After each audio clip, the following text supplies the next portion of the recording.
Okay, guys, so Zoopla's house price index for September 2021 has now hit the market. It's out yesterday.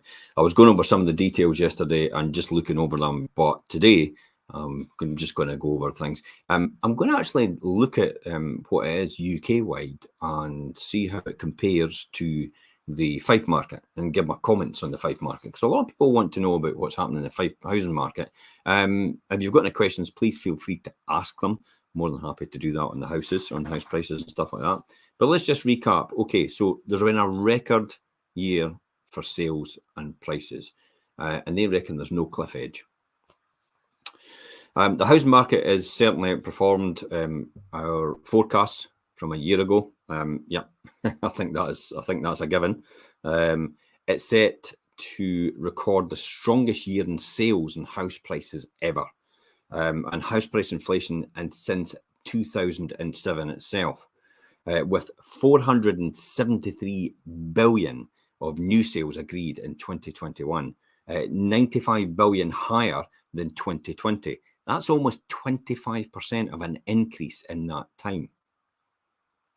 I mean, this is a result of the ongoing national re-evaluation of housing, low mortgage rates, and the additional boost from the extended stamp duty holiday. Now, that really was mostly applicable to the English market because our stamp duty holiday ended probably, I think it was March or thereabouts. The strength of the market conditions are not a result of stamp duty holiday alone. You've got to understand that, and the great forces are shaping the market itself. There's greater forces at large here.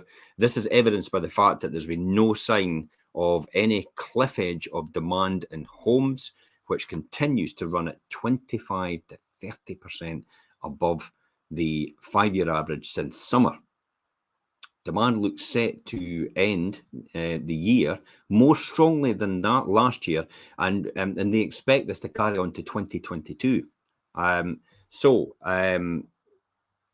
I'm getting a question here, actually. Any property in Lower Largo, actually? Yeah, well, I think the demand is fairly outstripping supply there.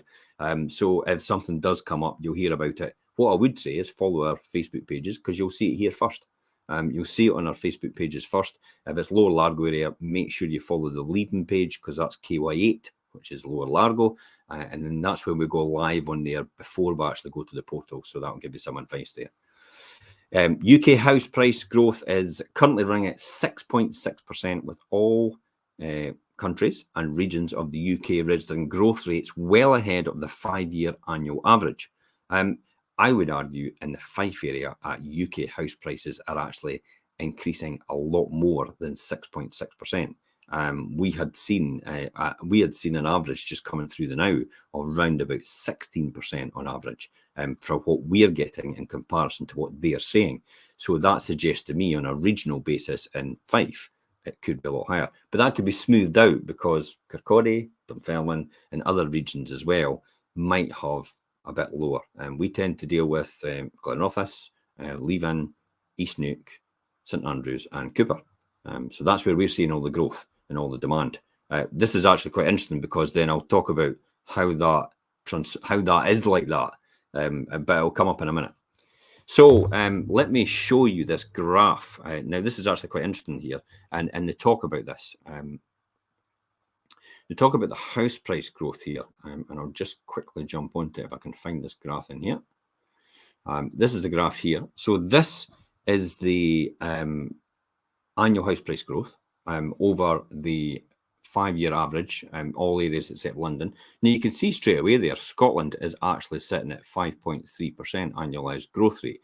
You can see the 5-year annual growth rate as well, and I'll pop onto the actual feed, is here.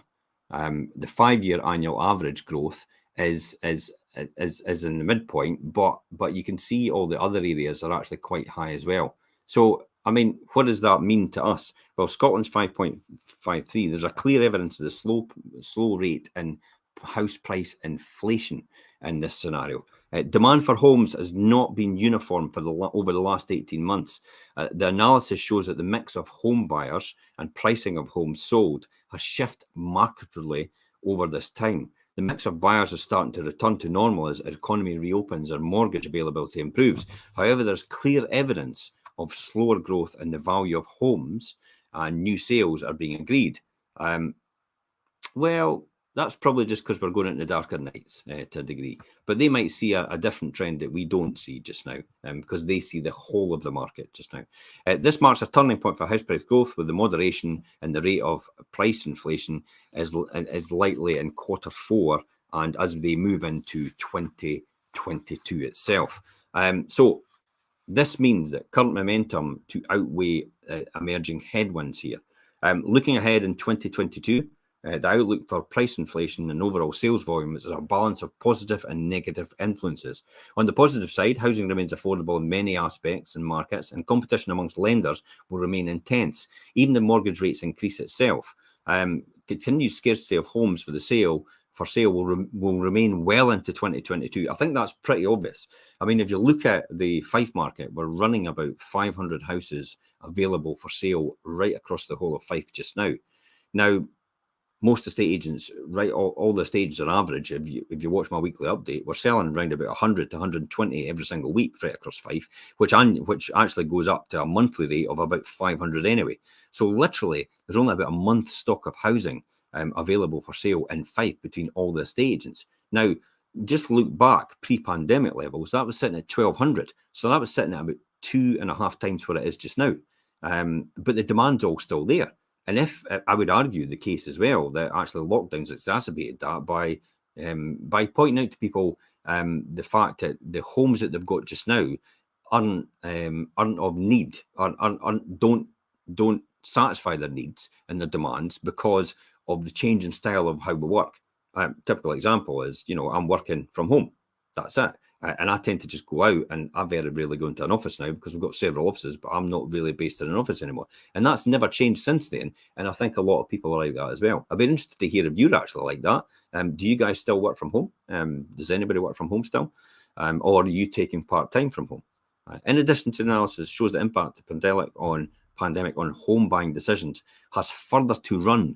This is the key here. This is just what I've talked about there now. This will be supported by the scale of the financial gains homeowners will have seen in the value of their homes since 2020, which will bring sellers into the market. The main headwinds will come from the increases in the cost of living, higher levels of inflation, and tax increases in 2023.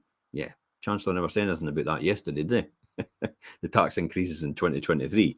That was all sneaked in way before then. A modest rise in mortgage rates is likely in 2022. I still think that's unlikely. I don't think the Bank of England will do anything to jeopardise the housing market. And they talk about modest rates, likely rises in 2022. I'm not really sure of that. I'm not convinced of that. And only time will tell. And will impact on the house buying power. Absolutely. The main market-related challenges stem from the unrealistic expectations on pricing on the part of the new sellers and a lack of homes putting off new entrants, both of which are lower risk in 2022. So there's room for further growth here. Now, let me show you this. This is a really good graph. I like this one. And this is the room definitely for further growth. And this shows me straight away how Scotland is a really emerging market when it comes to house prices. So this is it here. Now, this shows the relationship between the affordability of house prices, which is here, the most affordable and the least affordable. So most affordable is here, least affordable is here, and then also the house price index, how much the house prices have grown. So if you see London there, house prices haven't grown that much for London because a lot of people are exiting. But I believe a lot of people are exiting London and moving into the outer areas because it's better price points and it's more affordable. Because if you look right at the other end of the scale, the most affordable areas are the northeast of England and actually Scotland. Look at that. So Scotland is about 5.3%, I'd said, in terms of the relationship for house price index.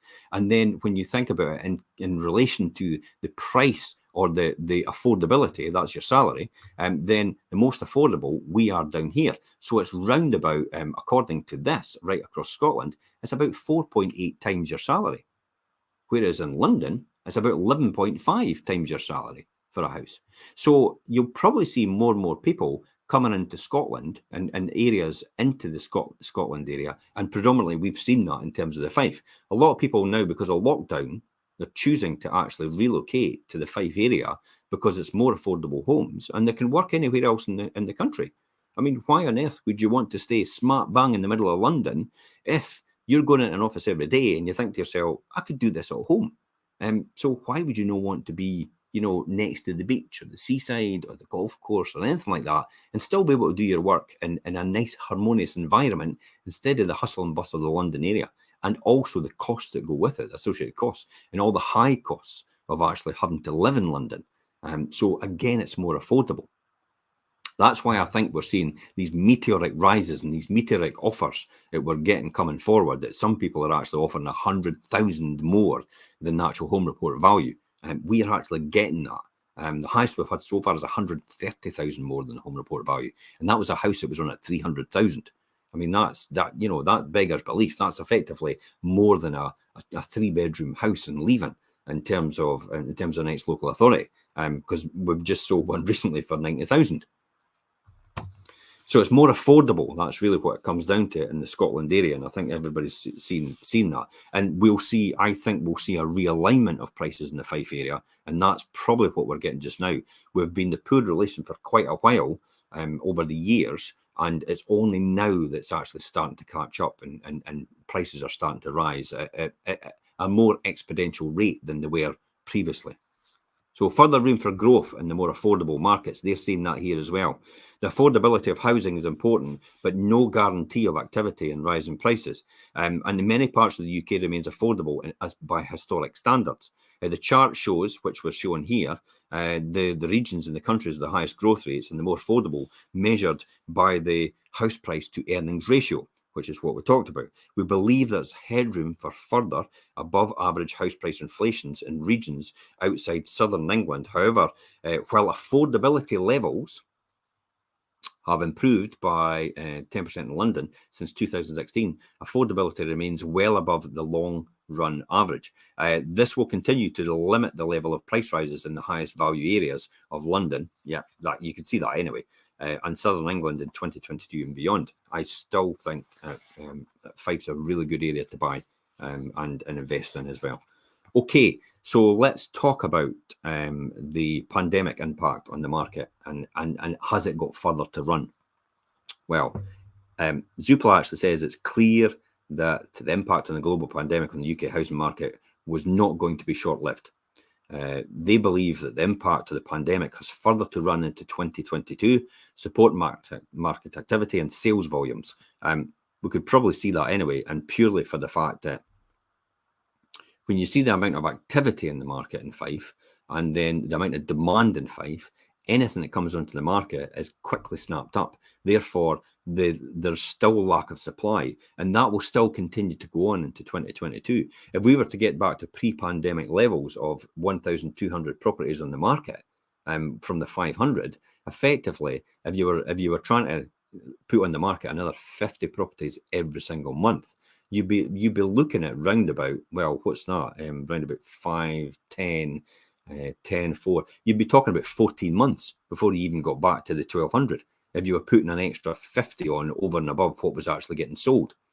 So that's the only way you're going to get back to the 1,200 for pre-pandemic. But even, yourself, even before the pre-pandemic level, when that was on, and when there was 1,200 properties on the market, the prices were going up in house prices as well.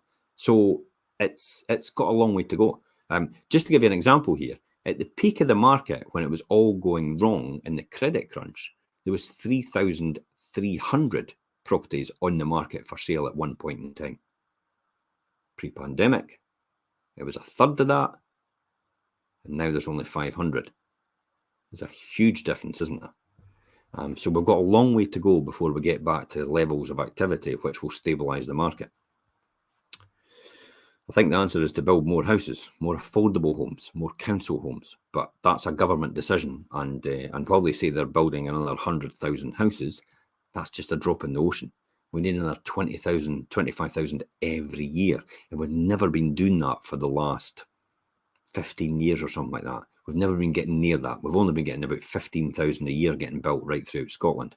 So they've got a lot to catch up with, and then they've got the extra they've got to put on, and then they've got people living longer, So if everybody lives 2 years longer in Scotland, then you've got to add on another 50,000 to that total. So you can see where this is going. Primary catalyst will be the ongoing re-evaluation from housing needs. It will also be increased housing equity and moves in the parts of the labour force to a more hybrid working. That's exactly what we said here, working from home, the hybrid model. I think more and more people will begin to adopt it because we've proved the model, it works, and it works extremely well.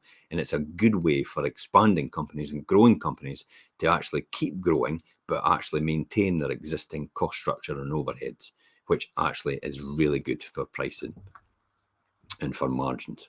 So Zoopla Research recently conducted a nationally representative survey of UK households, which found that 22% remain eager or very eager to move in the next 18 months.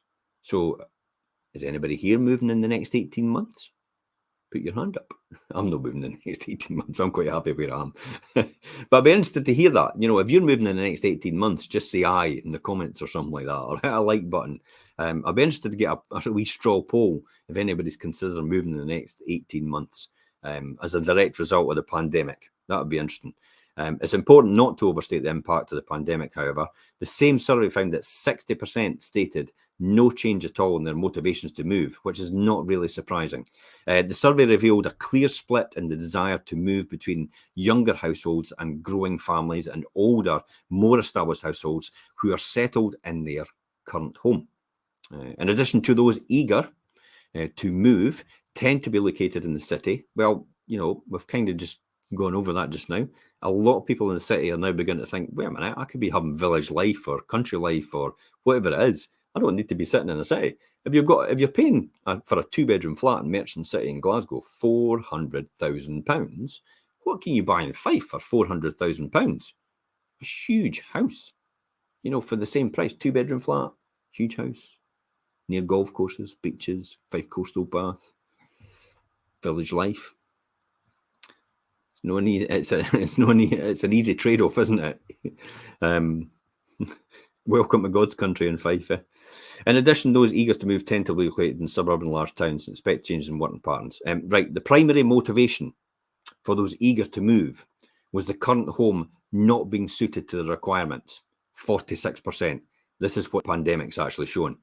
Is your home, I'd be interested to hear that, is your home suited to your requirements now because everything's changed in terms of the way you would look at your home now because of the pandemic and the lockdown. That was followed by personal motivations to be near friends and family, 28%. And finally, expectations of changes in working patterns, 18% as well. That's quite normal. That's flexibility of working. That's the fact that you've maybe had to move somewhere else, or you're maybe doing night shift instead of day shift, and maybe the area is not as great for, you know, sleeping during the day and stuff like that. So you've decided to move as a result.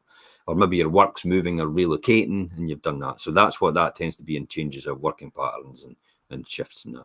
So that's 18%. With the full-scale national lockdowns seemingly behind us, the shift to more hybrid working for many office workers is likely to be a key catalyst for housing decisions and choices as we move into 2022.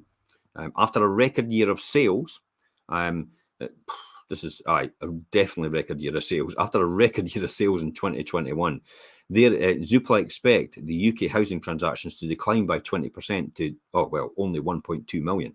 But this is actually quite interesting as well. This chart here, it goes with it. This actually shows you the number of transactions over the years in its entirety. So you can see there's the 1.2 million that they're predicting it there at the end there. But you can see all the way throughout the long run and average is actually 1.2 million. See that there? And they're predicting next year it'll be the average. So, you know, there's not going to be a dip. It's just going to be the average. So if we're doing the average and everybody's buying average, then the demand's still going to be there. The supply is still going to be the same because we're just running at average all the time. It's only if you go below average when supply will probably increase and demand will probably take that up. But if you go above average, that's when supply increases and when supply decreases, and then you've got a lot more demand. So there's a difference here. So 1.5 million it was done this year. This is in line with the long run average, but still relatively high compared to the sales volumes over the last decade, which is actually here. So over the last decade, from 2020 to 2010, in there. So you could see the sales were sitting at 800,000, and they rocketed up here and then started into here. And then we came into the pandemic, and then they dropped, and then subsequently it went boom. They went right back up to 1.5 million, and they reckon it'll stabilize at 1.2 million next year. I'm not convinced. I still think a lot of people will want to move next year as more and more people come out of this, out of the pandemic. Because let's be honest, it's still here. It's still going on. So we'll see. But I still think that there'll be more transactions in line. But purely for the fact that there's been a lot less in the years before, and the fact it's changing flexible, sizes of your family, and all these things that have happened in between. Have now come to fruition, and this is kind of what's exacerbating it. I mean, look at the huge amounts in residential transactions before, in the late 1990s, or the late 80s actually. That's the late 80s, and then you've got there's the credit crunch, where it came here and it just dropped like a stone. So this was way up here. So we're almost at the 2007 levels at the end of this year. We do not see any important region or country variations with sales tending to track in line with the national average. Yeah. Okay. So let's jump on. Higher mortgage rates impact buying power and activity than prices. This is what they've got to say about mortgage rates. This is probably one of the most important things to everybody. Low mortgage rates have become an important feature of the housing market over the last decade, and a support for high house prices. Clearly, a lot of people are getting cheaper finance. In terms of what it was in the 1980s, the mortgage took up about 55% of your disposable income. Now it takes up about 30%. So there's a huge difference. There's a lot of disposable income out there, and people are actually saying, I tell you what, I could pay maybe 35% of my income to get that house I really want. So that's why house prices are beginning to go higher, because there's still a lack of supply, but people have got money to pay more for it because it's lower mortgage rates and lower interest rates. Home buyers have become used to low mortgage rates, which have ranged from between 2 and 3% since 2015, hitting a low of 2.1% in 2020, which is now. Or last year, sorry. And this year you're getting mortgage rates. I heard somebody actually got below 1%. And it was a fixed rate for 5 years. But admittedly, it was a 50% loan to value mortgage. So there was relatively no risk there for the lender at all, but they're getting financed so cheap, and as a result, they're getting that as well. I mean, I get a 1.69% mortgage. It's important to note, however, that the regulation of mortgage lending from 2014 onwards, this is actually, I'll see the chart at the bottom, 2014 onwards has stopped lower borrowing costs from creating an unsustainable boom in house prices. This is when it comes on to, are we going to have another credit crunch again? This is actually quite important. The market is better insulated from higher mortgage rates than in the past, but it's actually not immune to this. The consensus among economists is that interest rates will increase over the coming year as the central banks scale back on support for the economy and look to normalize interest rates and manage inflation. Now that's interesting, because that goes, fair enough, they're economists and all the rest of it, but they're never always right, because I did predict that we were going to have a boom after the coronavirus, after the pandemic, after lockdown was over, and everybody else said, no, house prices are going to crash. So they weren't right that time.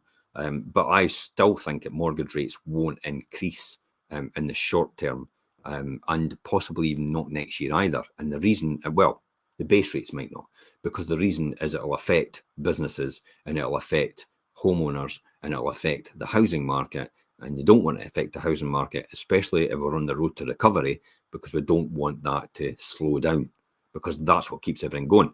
You get a new house, you've got to buy new things. You've got to buy new furniture, you've got to buy new carpets, you've got to buy wallpaper, you've got to get a decorating, you've got to get somebody in to do your kitchen, you've got somebody in to do your bathroom, you've got somebody in to do your heating. This sustains a load of jobs in the housing market. And the last thing the government wants to do is actually curtail growth. And because growth means that they get more tax receipts, and more tax receipts means that they're able to pay debts off quicker.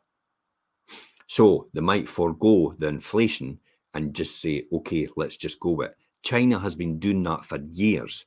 China has been sustaining a growth rate at least of 8% and above, and they weren't particularly bothered about inflation at all, because they were investing heavily all their tax receipts in all the other countries worldwide. You can see that, how Chinese companies have tried to buy American companies, have tried to buy British companies, have tried to buy European companies as a result, and invest in there because of the amount of receipts that they're getting in, because of the massive growth that they're having. But they've actually had to keep doing that because they have to sustain that growth. So there will be a leveling off at some point in time, and it's actually working out when that leveling off will be and how we will do that. It's almost like a ship has left the harbour, and you know how a ship starts off. It starts off extremely slow, and then it goes, and then it builds momentum over time, and then it keeps going. Well, that's what an economy is like, really. So it keeps going and going, and it runs perfectly after a while. But then when you try to slow down, it takes ages to slow down before it goes into the harbour.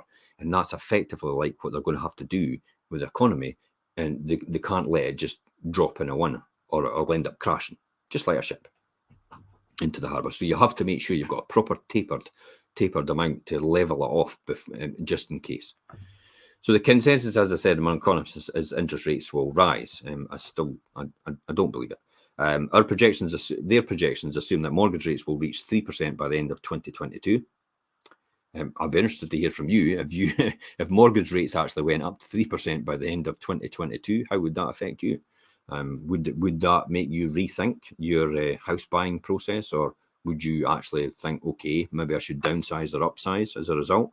And that will be the highest level since 2015, but still historically low by standards. There are two aspects to consider with higher mortgage rates. First, how they impact a new buyer demand, and second, the impact on existing 11 million mortgage homeowners. So it's the two things. Firstly, how it'll impact the new buyer demand, and then secondly, how it'll impact the 11 million people that have got mortgages just now. So let's look at that. Any increase in borrowing costs will impact the buying power of the new purchasers, but it all depends on how much the rates increase as a result of that. Zoopla's analysis suggests that an increase in mortgage rates to 3% will not have a major impact, really, on price buyers, on the price buyers could pay for homes, but any increase in rates could deter some would-be buyers and impact sales. Well, that's a bit of fudge, to be honest. I think an increase of mortgage rates to 3%, and I'm thinking they're talking about base rates here, or they're just talking about mortgage rates, and some people are actually getting mortgages at 3% anyway. If they're talking about base rates, that could be a problem. But I don't think they are. I think they're just talking about mortgage rates. But most people out there probably have 3% mortgages anyway. So existing borrowers have more protection, remember, from higher mortgage rates. Over 80% of outstanding mortgages are actually on a fixed rate term. Many are actually fixed for 5 years. So if mortgage rates actually went up as a result, it could be at least 5 years before that actually comes through and actually shows. Just like I talked about the analogy about the ship leaving the harbour and gaining momentum and travelling.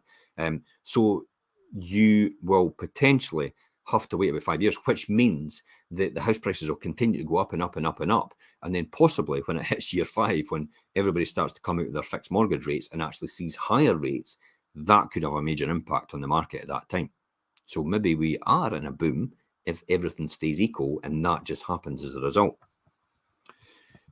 Let's see though, because by standard practice, you'll probably find that salaries will go up as well. I mean, salaries went up 8.6% in the last year across the UK, and so therefore that takes into account. Then if that goes up as a natural result, and just say cost didn't go up as a natural result, then that would offset against the mortgages. So mortgages would go up, and you wouldn't really bother that much because you've got disposable income. However, you see inflation coming through, you see house prices going up, you see gas prices going up, utility prices going up, and whether that'll level off or not is a different kettle of fish. Furthermore, all new borrowers since 2014 have had to prove to the lender. This is actually a real good graph. This actually shows this in real context. Okay, so here we are here. Now, this is the mortgage rates have fallen, but regulation has added protections. So this is the actual mortgage rates over the years. So back in 1981, we're at 14%. Yeah, I remember those days. And then it even got to the 15% levels in the late 80s, early 90s. I remember that time as well. And then it started to drop like a stone in terms of the mortgage rates. And then it started to drop and drop and drop until it got to here. So we're down at this level today. But what you don't realise is since 2014, most new borrowers have had to actually be assessed on this stress test here. So this is this wee pink line. So maybe mortgage rates are there, but the stress test is actually on the new borrowings, is actually they assume what would happen before they lend to you, what would happen if interest rates went up to 8% or thereabouts. You can see that it's probably been 8 in between. Well, it actually says 7% here. So if it went up to 7%, they would lend to you based on the fact that you could afford 7% in terms of interest rates on your mortgage. Whereas if you're lending just now, that's exactly what. So if you lend at 2% now, and you go to lend them, they give a 2% mortgage, they will still stress test that at a 7% rate to see if you can afford it before they actually approve you. So if it did change and mortgage rates went up to 7%, they know you would still be able to afford it as a result. So they're being more prudent. So this is unlikely to see a particular situation like the credit crunch because of the stress testing here.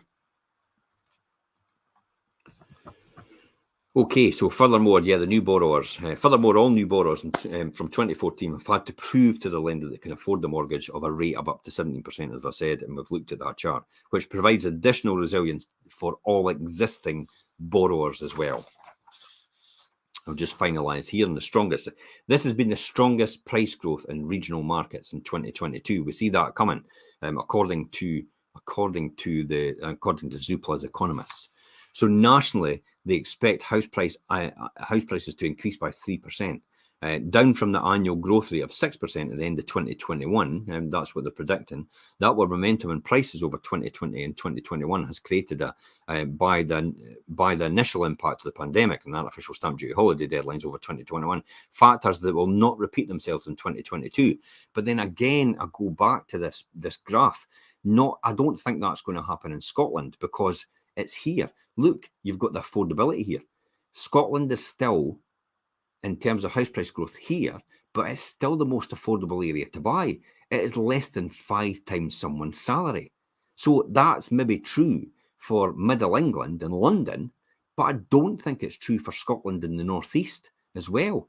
So I don't think that applies to Scotland, and it's particularly Fife as well. So I can't see that happening. In terms of what they say, in terms of the UK market, I think we're going to be quite unique and we're going to be the other end of the spectrum. So together with their expectation of their modest increases in mortgage rates, they believe that the net result will be a moderation in the rate of growth to more sustainable levels. Well, we'll see. And now I've actually said it here. It'll be interesting to see you go back and actually say, was that the case or was that not? So let's just jump on the final graph here. So this is the house price growth to slow over 2022 according to Zoopla, and this is their projected. So this is their projected annual price growth in December 22, which is the purple. So they reckon in Scotland it's only going to grow 2.5%. That's why they said the national average is going to be, the 3%, but it's 2.5% they've said in Scotland, and you've got 4% in the northwest. Interestingly enough, London is going to be the least growth. London is actually going to be the one that actually grows a lot less quicker than even the average itself. So nationally, they'll expect house prices to increase by 3%, down from the annual growth rate of the 6%, and upward momentum in the factors, together with an expectation of modest price growth and all the rest at more sustainable levels. Any national average will always have a variation in the sector at geographical level, which is what we're discussing here in Scotland. Today, house prices are rising by over 10% per annum in the northern towns such as Blackburn and Rochdale, while house price growth remains marginally negative in most places like London boroughs. But I again say house price growth in places like East Neuk and St Andrews and Cooper and potentially Leven, and then Glenrothes is actually quite meteoric rise as well. And then towards the west of Fife, I don't think house price growth is going to be as much because there's more and more supply in that area, as we see in the weekly updates. So I do think we're still going to sustain that in the Fife area. The growth rate between flats and houses has widened over 2021. I expect that to catch up. I expect flats to start outperforming houses. So if you are an investor, flats is probably the thing to invest in just now. Not in the short term. Long term, they'll grow a bit more, but you might actually see a quick jump over the next 2 or 3 years in flats, because house prices, and I'll just jump off on that, House prices are now growing to a level where most first-time buyers can't afford houses anymore. Typical example is in Leven, a two-bedroom house in the Broom and Linwood Drive is now 115,000, whereas a couple of years ago it was 90. But 115,000 is a benchmark where you can only get 4.5 times your borrowing. So if you're on 20,000 a year, and potentially first-time buyers sometimes are on that, you can only get up to 90,000 in borrowing. So therefore, you have to find the extra up to the maybe 120,000. So you've got to find £30,000 as a first-time buyer, and most first-time buyers probably that's not achievable. So therefore, first-time buyers are now more or less opting to go for apartments and flats. As the first choice because they're more affordable for them. And like we know, as was said in 46% previously in this report, 46% of people actually are moving for circumstances. They're not moving for the sake of moving; they're moving because they need to. So it's the house gets bigger, so therefore you have to move out. Maybe the parents are actually beginning to downsize, so therefore you maybe have to move out. So first-time buyers are beginning to look towards actually getting their own home. Investors are actually still in the market. They tend to be going for flats now because houses have now gone out of their range to make their numbers work. So the growth rate between flats and houses widened over the 2021. I do think it'll catch up. And they think we expect the rate of price inflation for flats to remain weaker over 2022. But that's elsewhere. I don't think that's going to be in Fife as buyers continue to prioritise space. Well, if you've seen some of the flats in terms of space, they're massive. Especially a lot of the ex-local authorities, good-sized double bedrooms, massive gardens at the back for themselves, and sometimes a lot of them have got off-street parking as well. So they're actually really good and affordable in the area. At the region and country level, they expect house price growth to continue to increase and above average rate at regional housing markets over 2022, albeit at a slower pace than currently expected. The fastest growing markets we expect, or the Zoopla expect, to be the Northwest 4%, Wales 4%, and below average growth of 2% in London, where affordability factors and limit growth will near its term as well. I mean, people just can't afford to buy in London. That's the reality. Spoke to someone the day about that actually, and they said that no, we can't afford to buy in London, so they're actually moving to this area. So overall, Zoopla actually say they remain cautious on the prospects for London in the very short term, where demand for homes and house price growth are lagging the national trends. There's a clear evidence of the tightening supply, which will support the recovery once they see a stronger rebound in demand. In the near term, London looks set to record below level averages of house price growth itself, and effectively, that's it. So in terms of house price growth in Fife, I definitely think house price growth will continue to go in Fife. It's driven really by a factor of affordability levels. We're at 5.5 times our salary, whereas UK average is down south, and that is 11 times. That means there'll be more mortgage products out there, or more mortgage products able to get these people to buy them. 11 times their salary. So therefore, these mortgage products could possibly be available for people in Scotland as well.